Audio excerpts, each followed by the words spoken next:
He next describes the characteristic of a person who has actually developed his ecstatic love for Krishna.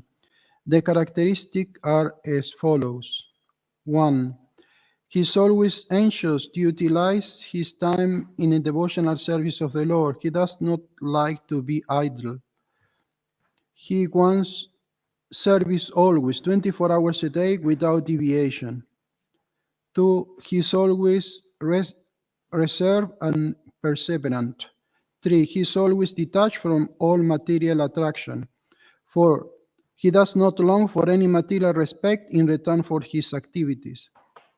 5. He is always certain that Krishna will bestow his mercy upon him. 6. He is always very eager to serve the Lord faithfully. 7. He is very much attached to the chanting of the holy name of the Lord. 8. He is always eager to describe the transcendental qualities of the Lord. And 9. He is very pleased to live in a place where the Lord pastimes are performed, like Mathura, Vrindavan, or Dwarka. Nectar of Devotion, Ki Jai.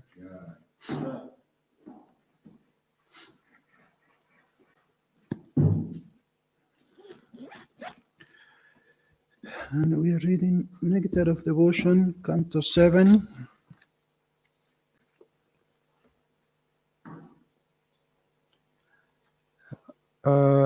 Chapter 13, The Behavior of a Perfect Person, 25.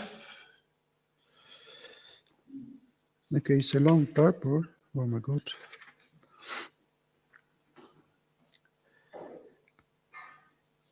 Yadricha lokamimam.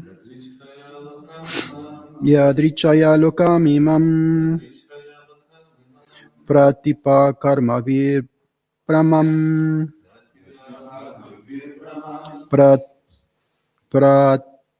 Prapita karmavir brahman. Swarga pavargayor dwaram. Swarva pavarvadu dwaram. Tirascham punarasya cha. Tirascham punarasya cha.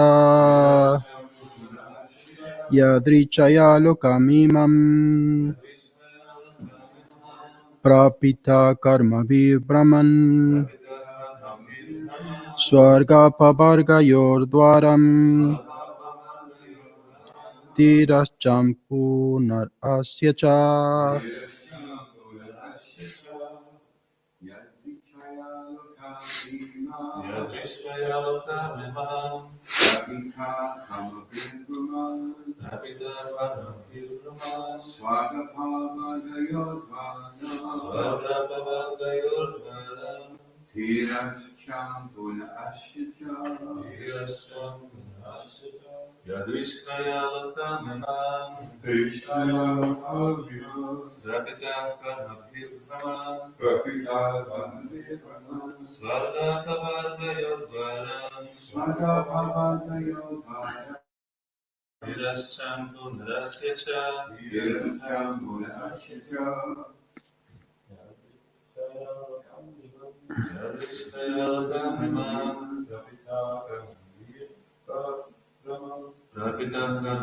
Brahman.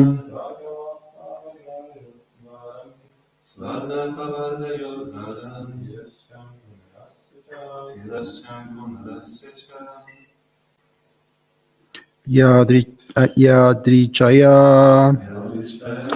carried by the wave of material nature. Lokam, human form. Imam, this. Pratita, achieve. Karmavi, by the influence of different fruitive activities. Brahman, wandering from one form of life to another. Swarga, to the heavenly planets.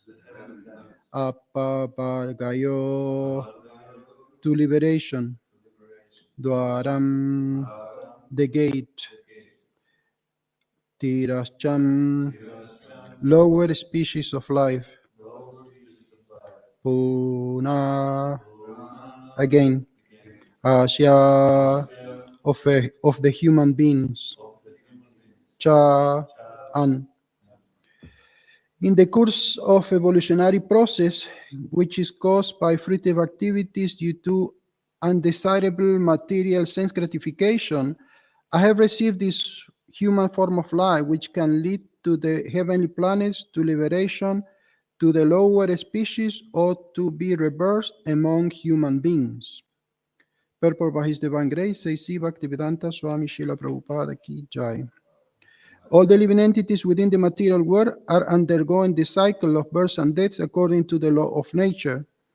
This struggle of births and deaths in different species may be called the evolutionary process, but in the Western world, it has been wrongly explained. Darwin's theory of evolution from animal to man is incomplete because the theory does not present the reverse condition, namely evolution from the man to animal. In this verse, however, evolution has been very well explained on the strength of the Vedic authority.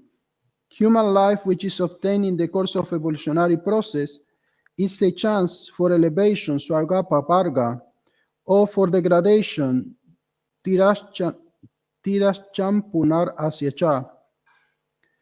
If one uses this human form of life properly, he can elevate himself to the higher planetary system, where material happiness in many thousands of times better than of this planet. Or one may cultivate knowledge by which he becomes free from the evolutionary process and be reinstated to one's original spiritual life. This is called apavarga or liberation. Material life is called pavarga because here we are subject to 5 different states of suffering, represented by the letters pa, fa, ba, and ma. Pa means parishrama, very hard labor. Fa means fena, or foam from the mouth. For example, sometimes we see that the horse foaming from the mouth with heavy labor. Ba means bayarta, disappointment. In spite of so much hard labor, at the end we find disappointment.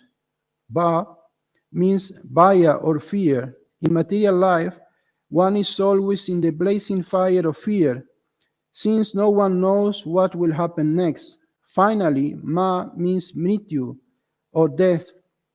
When one attempts to nullify these 5 different statuses of life, pa, ba, and ma, one achieves apavarga or liberation from the punishment of material existence. The word tirashcham refers to the degraded life. Human life, of course, provides the opportunity for the best living conditions. As Western people think, from the monkeys come the human beings, who are more comfortably situated. However, if one does not utilize this human life for swarga or apavarga, he falls again to the degraded life of animals like dogs and hogs. Therefore, a sane human being must consider whether he will be elevated himself to the higher planet, prepared to free himself from the evolutionary process, or travel again to the evolutionary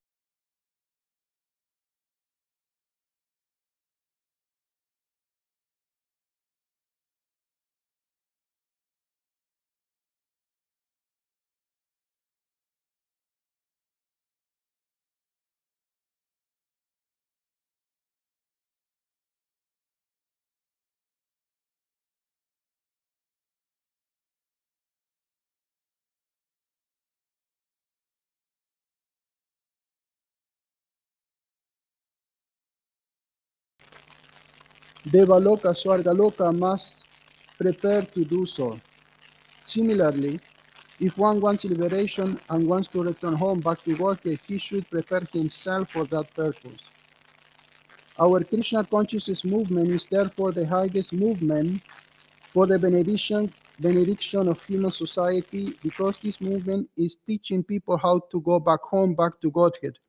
In the Bhagavad Gita 13:22, it is clearly stated that different forms of light are obtained by association with the three modes of material nature. Karmanam gunasangasya yat asad yonishanmasu. According to one, association with the material qualities of goodness, passion, and ignorance in this life, or in one's next life, one receives an appropriate body. Modern civilization does not know that because of varied association in material nature, the living entity, although eternal, is placed in different disease conditions known as the many species of life. Modern civilization is unaware of the law of nature. Prakrite kriyamanani gunai karmani sarvasa ahankara vinidatma kartahani timanyate. The bewildered spirit soul, under the influence of the three modes of material nature, thinks himself to perform the activities that they are actually carried out by nature. Bhagavad Gita 3:27. Every living entity is under the full control of the stringent laws of material nature, but rascals think themselves independent. Actually, however, they cannot be independent. This is foolishness. A foolish civilization is extremely risky, and therefore the Krishna consciousness movement is trying to make people aware of their fully dependent condition under the stringent laws of nature, and is trying to save them from being victimized by a strong Maya, which is Krishna's external energy. Behind the material laws of the Supreme Controller Krishna, Maya Dyakshena Prakriti Suyate Sachara Charan. Therefore, if one surrenders to Krishna, man eva ye prapadyante mayan etam tarantite, one may immediately be free from the control of external nature. Sagunasya matityatyam prama bhuyaya kalpate. This should be the aim of life.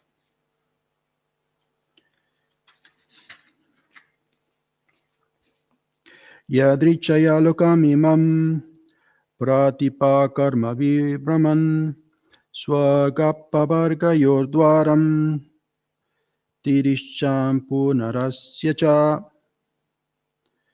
Translation again. In the course of evolutionary process, which is caused by the fruitive activities due to undesirable material sense gratification, I have received this human form of life, which can lead to a heavenly planet, to liberation, to the lower species, or to rebirth amongst human beings. Om Jnanatimidandasya Gnanjana Shalakaya Chakshurmilitam Jnana Tasmai Shri Gurave Namaha. Jai Shri Krishna Chaitanya Prabhu Nityananda Sri Advaita Gadadhar Shivasadi Gaura Bhaktavinda. Hare Krishna Krishna Krishna Hare Hare, Hare Rama Rama Rama Hare Hare.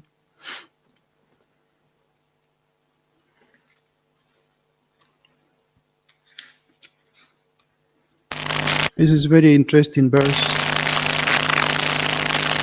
I remember giving a class on exactly this verse like 30 years ago, and we analyzed every syllable, like pa, ma, and it took a long time, just the whole class, just to analyzing the syllables of which Prabhupada describe as a condition of the material nature, conditioned soul, going through the different stages, like hard labor, until finally the person understands that the goal of life is liberation. But even beyond that, there is a state where one is completely free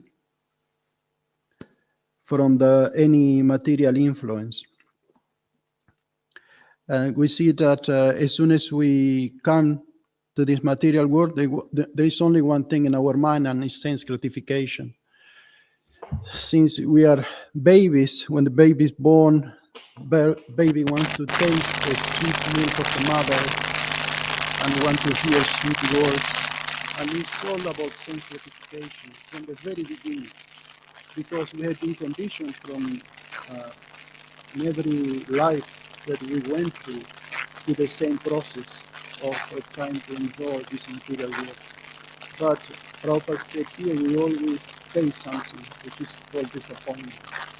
And everyone is disappointed because we cannot get completely fulfilled in our desire for sense gratification. There is always some more. There is always something extra that we could do to make it complete, perfect sense gratification. But that escape never comes. And nobody is completely happy in this material world, nobody.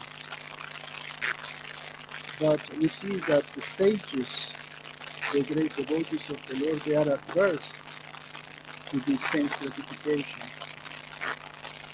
And we see this in the life of so many. We don't have much time actually today, but today is a very special day. Today is the appearance day of Jagannath Babaji. Disappearance of Jagannath Babaji and Rasikananda. So we will. I will spend rest of the class, unless you have any comments or question. I will spend rest of the class just discussing about their life, because it's very auspicious in these days, especially. There is a special potency in those days, and it's very auspicious to talk about these great personalities. So first, I would like to speak about Rasikananda, as I know a little bit more about Rasikananda than about Jagannath Babaji. I remember reading the books about the life of Rasikananda, and I was shocked about the different pastimes. Rasikananda was born in Rohini, in Orissa. This is a small place in Orissa. It's called Rohini. And the mother of Rasikananda, she was pregnant for 10 months, which is a quite unusual thing. But we see that also Shukadeva Goswami, the mother of Shukadeva Goswami, she was pregnant for 16 years. So compared to that, it's nothing, but it's still little bit unusual. And they say when Rasikananda was born, he was so beautiful. There is so much effulgence coming out from his body, and all the limbs in his body were absolutely perfect, just like a lotus flower. Every part could be compared to a lotus flower. And he was a black, bluish complexion. You see, normally when babies are born, unless you are really, really in illusion, most babies are ugly. Sorry if anyone listening feel affected, but it's true, isn't it? Most babies, when they are born, they look like all wrinkled, like an old person, and most of them are ugly. But this is a reality of material world. But Rasikananda, he was not an ordinary child, and he was so beautiful. So the first word that Rasikananda uttered was Krishna. This was the first. And it's still customary in India that when the babies are born, all the neighbors come, all the ladies come, and then start to chant different mantras for the protection of the baby. So when Rasikananda was born, all the ladies came and they started to say, Krishna, may Krishna protect you, and giving all these blessings.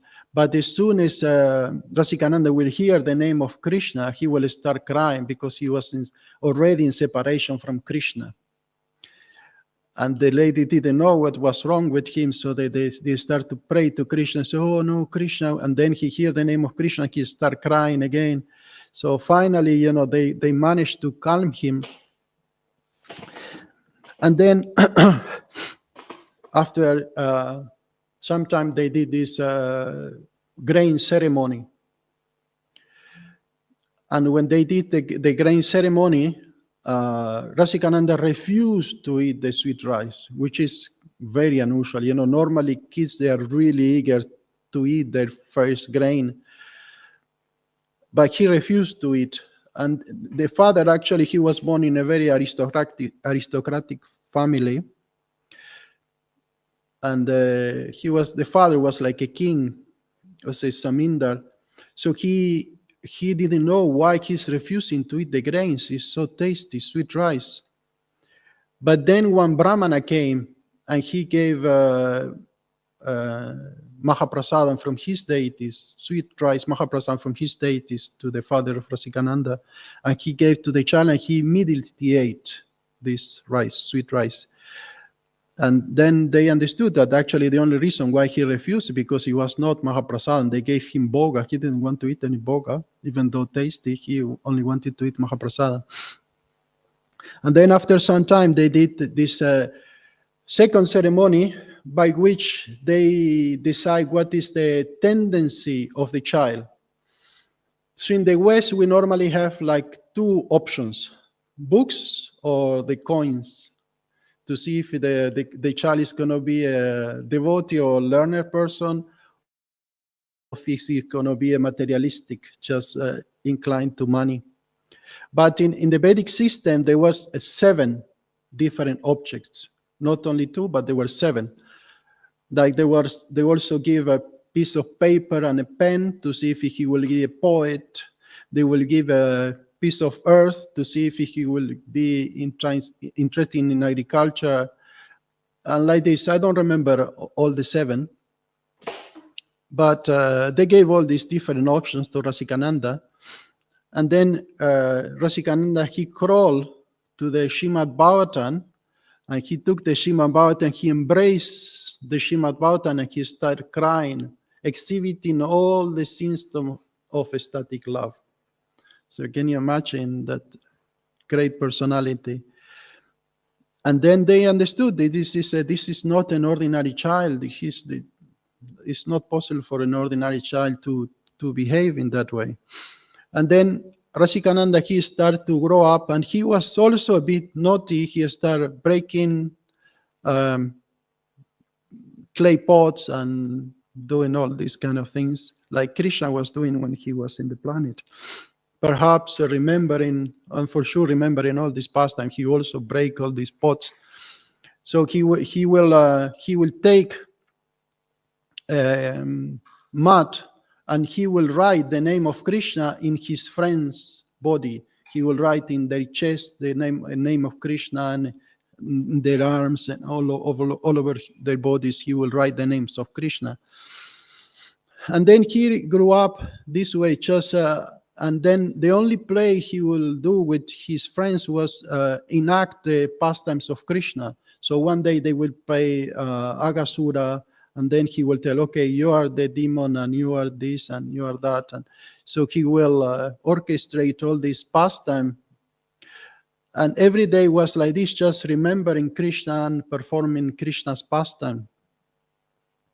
And then when he was an adult, he got married. The family arranged for his marriage, and he had 3 sons and 3 daughters. And then at one point, he met his spiritual master. You know who is the spiritual master of Rasikananda? Very famous. It starts with S. Shyamananda Pandit. And Shyamananda was also extremely special devotee, because he got the mercy of Srimati Radharani.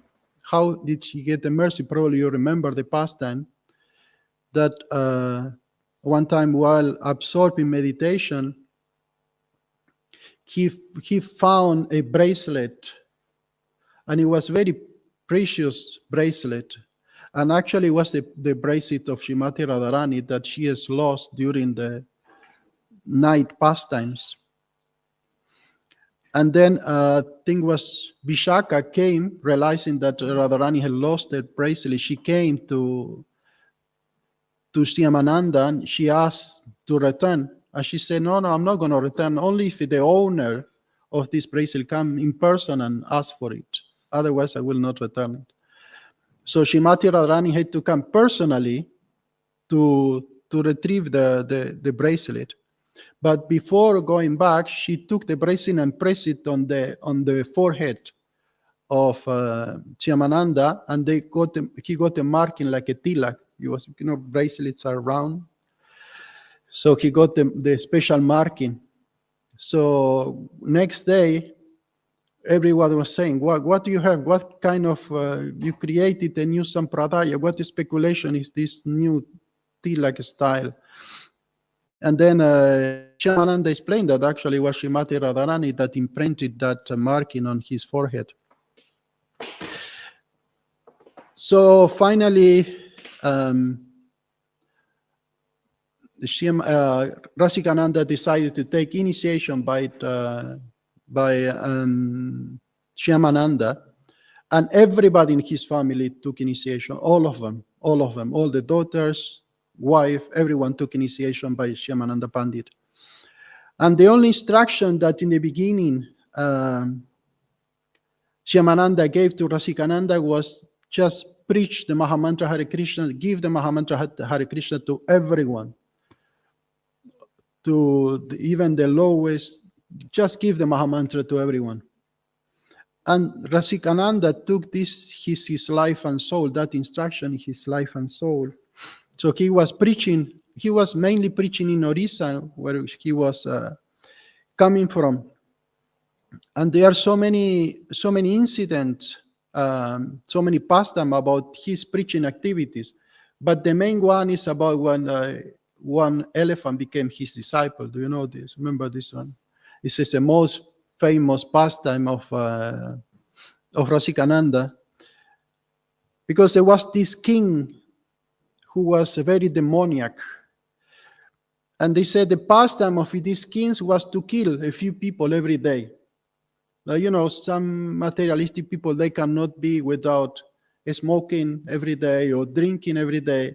His pastime of his hobby was to kill 1 or 2 people just every day, we will keep him going. He has this habit of killing people. So everyone was very, very much afraid of this king, because for any small reason he will kill you. And then hearing that, Rasikananda asked Yamananda permission to go. She said, okay, you go and preach the king. But it was very, very dangerous task. So when he arrived with some of his disciples in that place, in that village where this demoniac king was living, everybody warned him.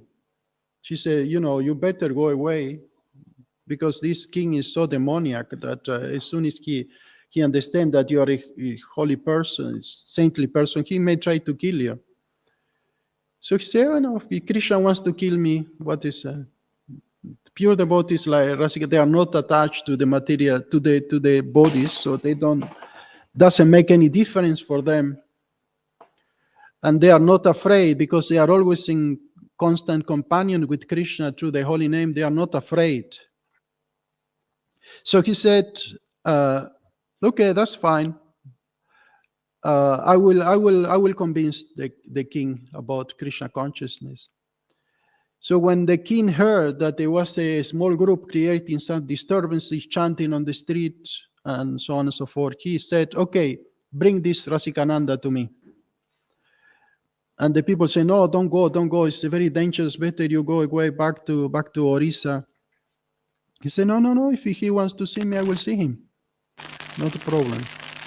And then there was the king had this elephant, and this is called a war elephant, because it was very aggressive, and the keepers of the elephant, they will make him even more aggressive by giving him different liquors, different substances that they will make the elephant even more aggressive. And they will use in war, they will use to kill enemies and to kill other people. And there was the terror of this place. This elephant was really crazy. He will kill people, he will kill animals, he will destroy houses. He was a really mad elephant. So the king instructed the elephant to kill Rasikananda. And then when the elephant saw Rasikananda,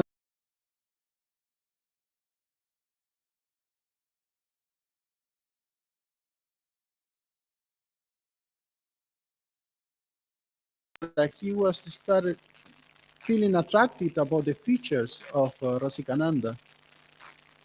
And when they came face to face, Rasikananda looked at the eyes of the elephant, and the elephant felt that this is not an ordinary person. And he understood about all his previous sinful activities. So he immediately paid obeisances to Rasikananda. And it said that he paid obeisances 100 times. And he starts circumambulate Rasikananda and so on. So when he was kneeling down, Rasikananda put one head in his head, and the other hand he lifted the ear, and he chanted the Mahamantra Hare Krishna and gave full initiation to the elephant. And he named him Gopal Das. He said, from now on, your name is Gopal Das.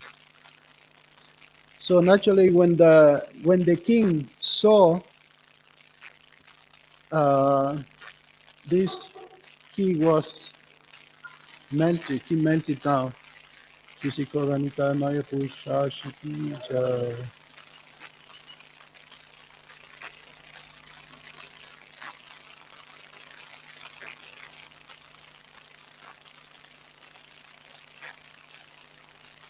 And then he came to Rasikananda and he apologized to him for his behavior, and he also became a disciple of Rasikananda.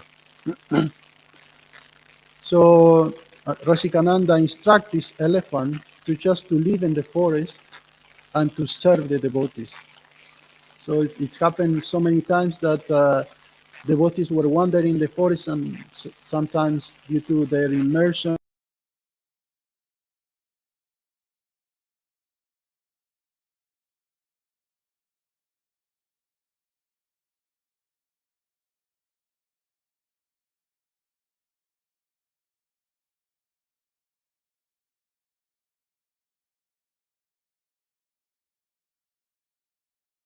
some rice. I don't know how he did that, but somehow he did that.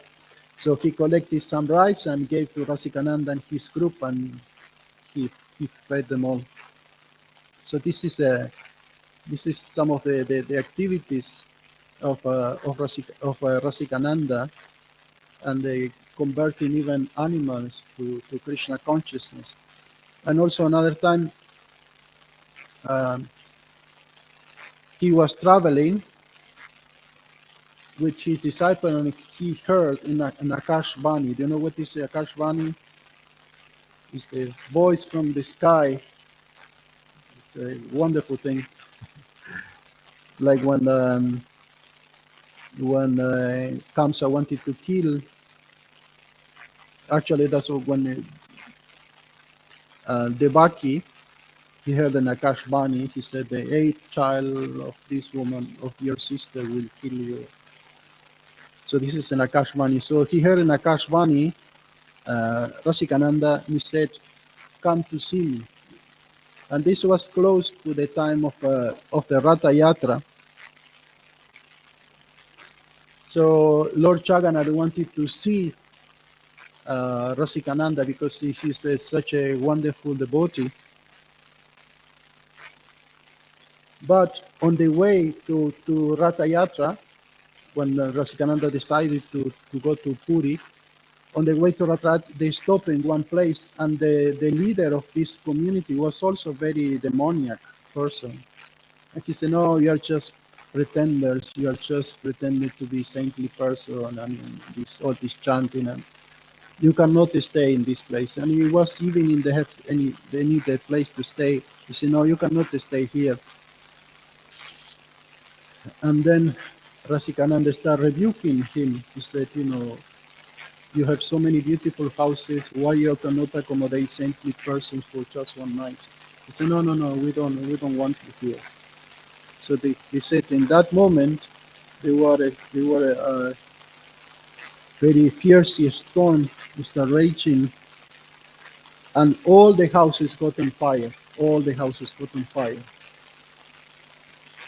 And then this person, the main person, they understood that this is due to the offenses to Rasikananda. So they came, they bowed down to his feet, and they started praying to him, and they asked for forgiveness. So in that moment, Rasikananda, he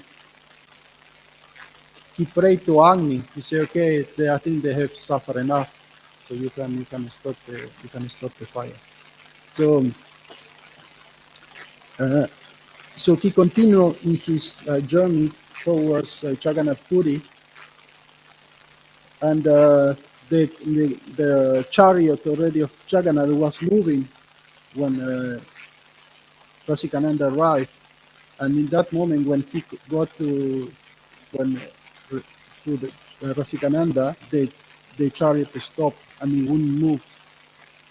And then Rasikananda started praying to Lord Jagannath, and then the rat started moving again. And we see this is the life also of Bhaktisiddhanta Saraswati. When the chariot stopped to see, to take darshan of Bhaktisiddhanta Saraswati. So Lord Jagannath wanted to see Rasikananda and his group, so that's why the chariot stopped. So there are so many wonderful activities performed by Rasikananda. There is one very interesting one as well. That one time, whenever Shyamananda will meet with him, there's one time also Rasikananda was taking his prasadam, and one of his disciples came and he said, Shyamananda, your spiritual master wants to see you. He was not so far from that place.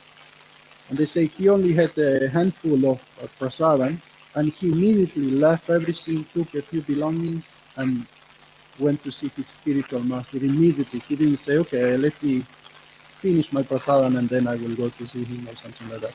He immediately went to see. And then Shyamananda instructed him to give classes in another kingdom, because he decided that they will convert everyone to Vaishnavism.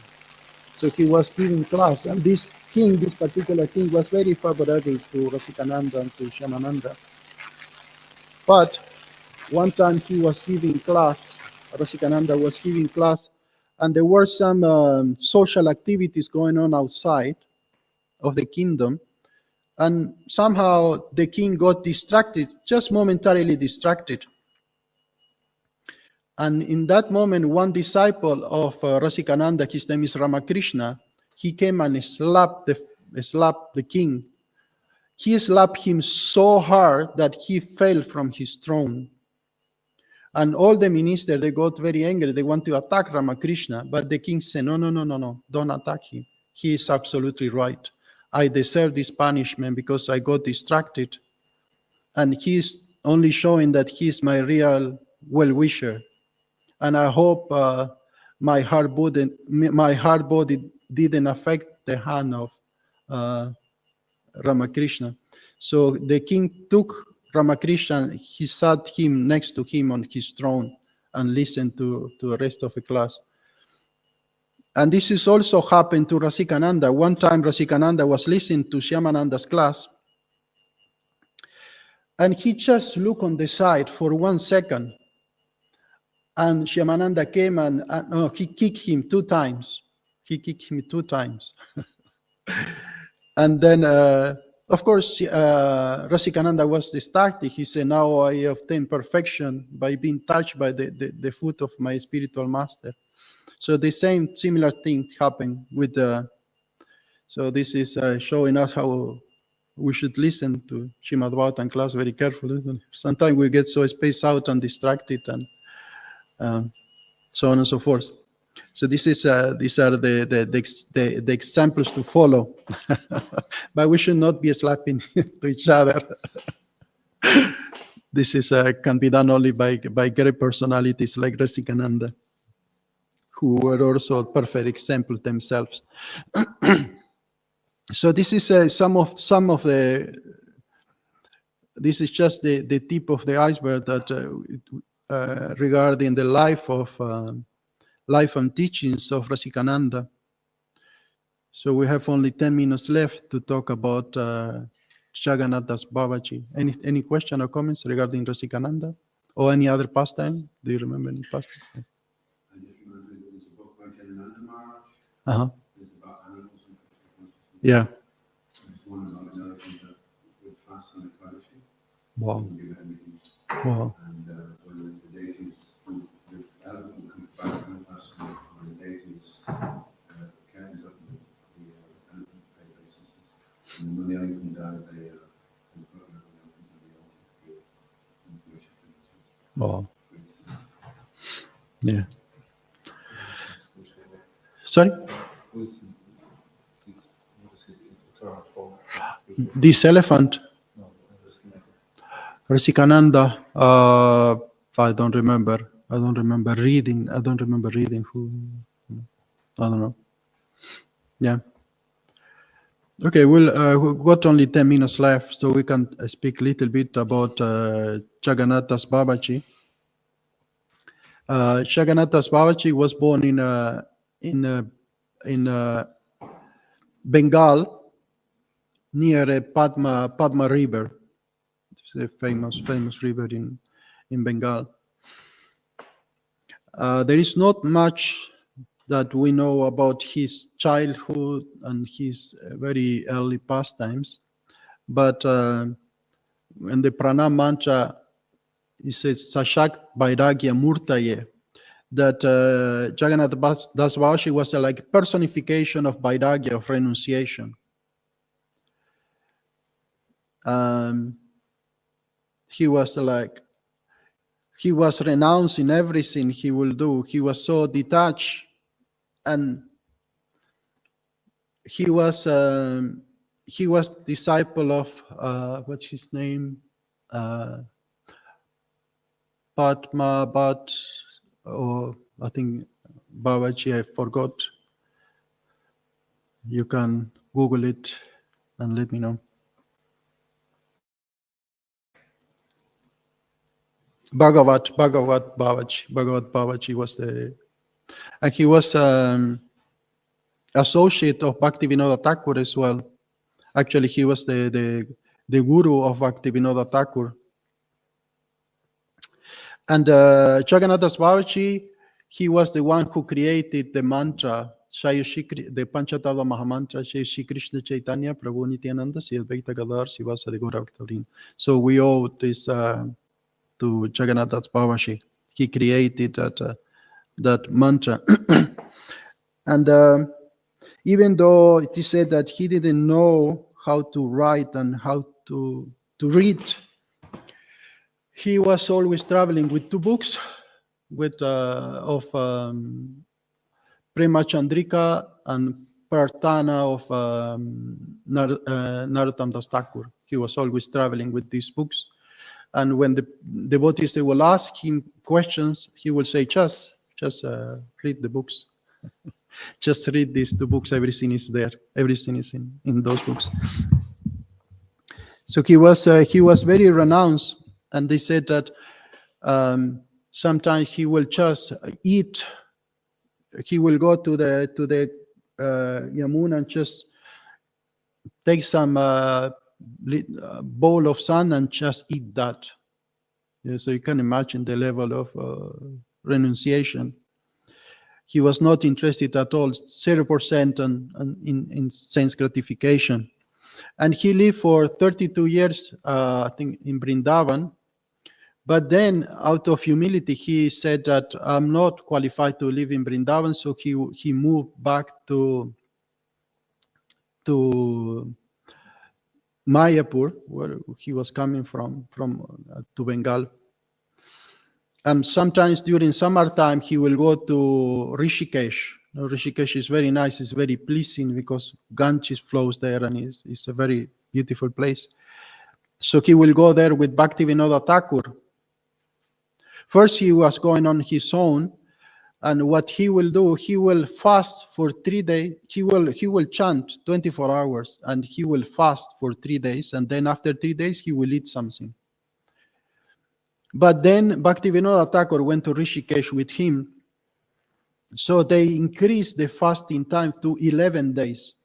So they will chant day and night, and they will fast for 11 days. Excuse me. And then after 11 days, Bhaktivinoda Thakur will cook little feast, and they will eat prasadam. And they were totally in ecstasy with each other. Bhaktivinoda Thakur, they are very close associates because they understood the identity, the spiritual identity. Both of them are they are coming just to give mercy. They come from the spiritual world just to give mercy to the conditioned souls. They are not a conditioned soul who became perfect by practicing, but they are eternal associates to the Lord. So even when he left his body, when Gorakishore Das Babaji left his body, he instructed his disciples to drag the body through all the streets in Navadvip. And they were planning to do so.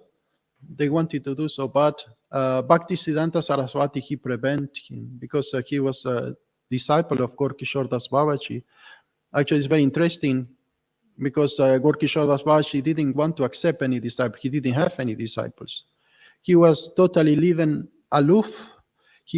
They said that he was chanting in the toilets. He will go to where people pass the stool and urine, and he sat there and just chant Hare Krishna all day long. And he did that to prevent materialistic people to come to him and bother his bhajans. No. He's Bhagavat. Yeah. He's a Shiksha disciple, but the Diksha is a Bhagavat Babaji. Yeah, you can see.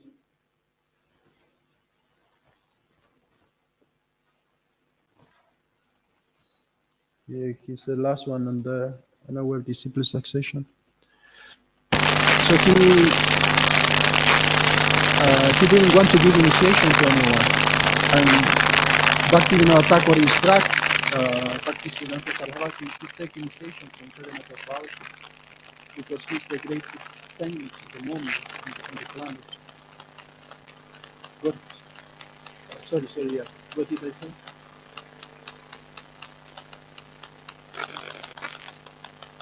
Yeah. Yeah, sorry, I got it happened often with my brain. Anyway, so Bhaktivinoda Thakur told Bhaktisiddhanta Saraswati you should take initiation by Gorkishore Das Babaji. And then Bhaktisiddhanta Saraswati went to Gorkishore Das Babaji and asked for initiation. He said, no, I'm not taking any disciples. And then he insisted. He said, you always refuse. And then in one point, Bhaktisiddhanta Saraswati says, so what is the purpose of my life? I cannot take initiation by a great soul like you. So I will just kill myself. I will take the initiation. And only that moment is that Gorakishore Das Babaji decided to give the initiation to Bhaktisiddhanta Saraswati. And then when Gorkishore Das Babaji left the body, they said they wanted to drag disciples, some of his like followers of Gorkishore wanted to drag the body to the street of Nagari. It would be totally inappropriate. You can do with the body to drag him in the street, totally inappropriate. But they didn't have this understanding. Only Bhaktisiddhanta Saraswati had understanding. And there is a famous pastime when Bhaktisiddhanta Saraswati claimed the body.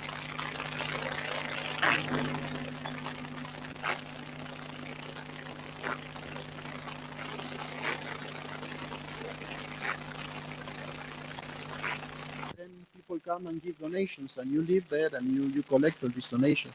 So they have all these plans. Some of these followers of Gorkishodas Babaji.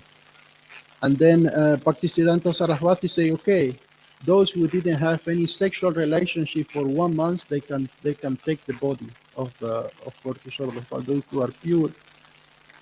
And nobody came forward. And he say, okay, those who didn't have any connection with woman for 1 week, they can come and take forward the body. And nobody came forward.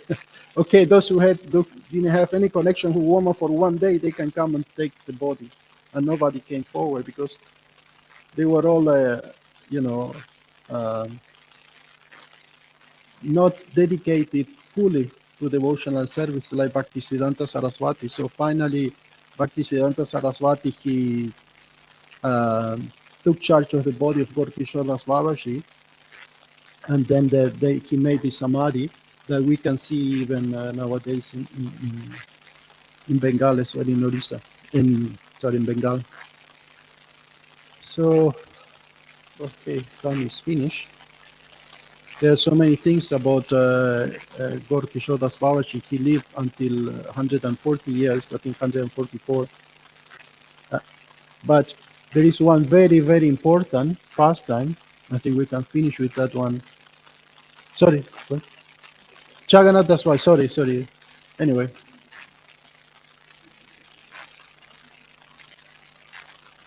Yeah, today is Jagannath Das Babaji. Yeah, sorry if I say Gorkishodas Babaji. Sorry. Jagannath Das Babaji. I'm always referring to Jagannath Das Babaji. It may say Gorkishodas Babaji, but I'm always referring to Jagannath Das Babaji. Sorry?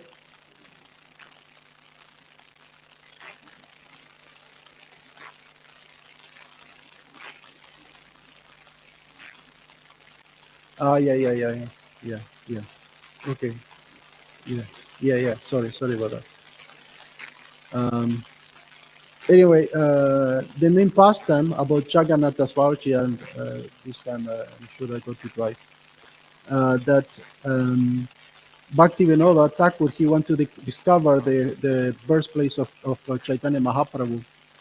So he went to one place and he saw that this looks like the place of Chaitanya Mahaprabhu's appearance.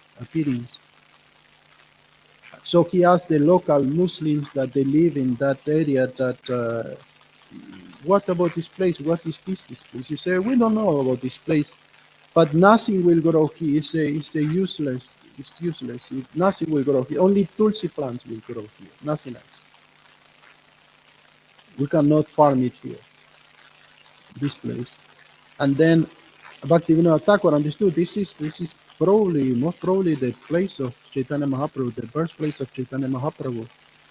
But then he wanted to take Jagannath Das Babaji there to double check, to confirm.